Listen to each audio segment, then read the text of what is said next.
still here with Dan Smith of Vail Mountain Rescue, but this time we're talking about avalanches and avalanche awareness. Not only avalanche awareness, but let's first just kind of brief everybody about the mission you just had recently. Well, it wasn't our mission, but one of our guys did it. He happened to be up there.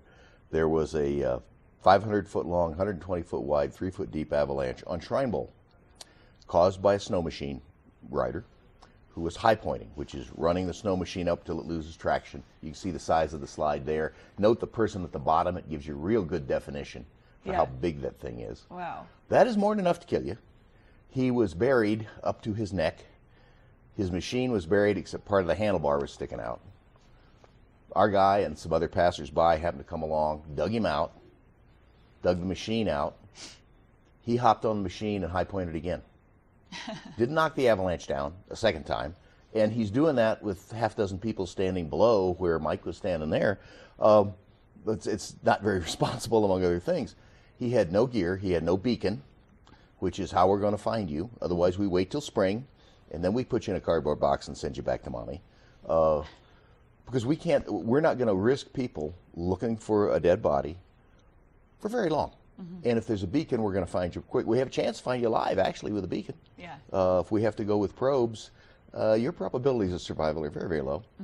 Like I said, if you want to make that kind of bet, go to Blackhawk, and when you lose, they'll buy you a drink. You lose on Shrine Bowl, you go home to mama in a cardboard box. How quickly can someone suffocate when they are caught in an avalanche? Once you're over 20 minutes, your chance of survival is now down to 50%. Most people in avalanches who die from blunt force trauma, being flipped around a little bit. This guy got lucky. He was buried up to his neck, but head up. He could easily have been buried up to his ankles, head down. You're not going to survive that. Yeah. People will tend to get an ice mask in front of their face, which prevents air from getting through the snow. But most die from blunt force trauma. When an avy goes, there's so much crap in it and really hard pieces of snow.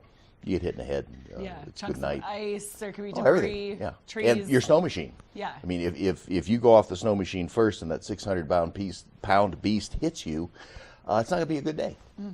So why do this without gear, with apparently no partner with him, so far as we could tell? At least nobody would own up to being the Nobody wanted to be associated. Well, when you have an individual with poor situational awareness, they lose their friends very, very quickly.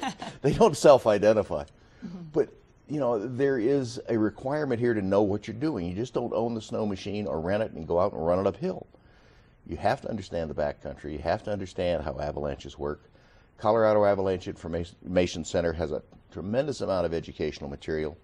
The guide services around here will teach you how to ride a snow machine. It's not going to be free, but neither is a snow machine. That's $12,000 to $15,000 for one of those things.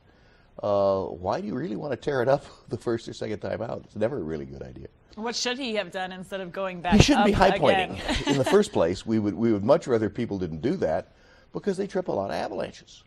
And you know, why do people take risks? Well, you know, you ski, you board, you take a risk, a certain amount of risk. It's controlled because you have skills. You need the same thing with snow machines in avalanche country. You got to have the skills.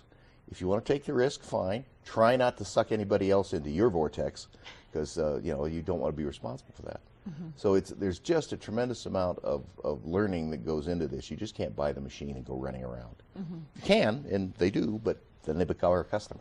And that is why we love having you on the show, because you really help to educate not just us here at TV8, but the viewers as well. And as Dan said, there's a lot of opportunities where you can learn a little bit more about avalanche awareness. You could do this at the library. You can give Vail Mountain Rescue a call if you have a question. And you can always log on to the Colorado Mountain College as well, because they do have some avalanche courses in addition. So that'll help keep you safe, make sure you have the right gear. Coming up next, we are taking a short break, but we're going to check in with Ashley and more. First chair and a look at that weather forecast.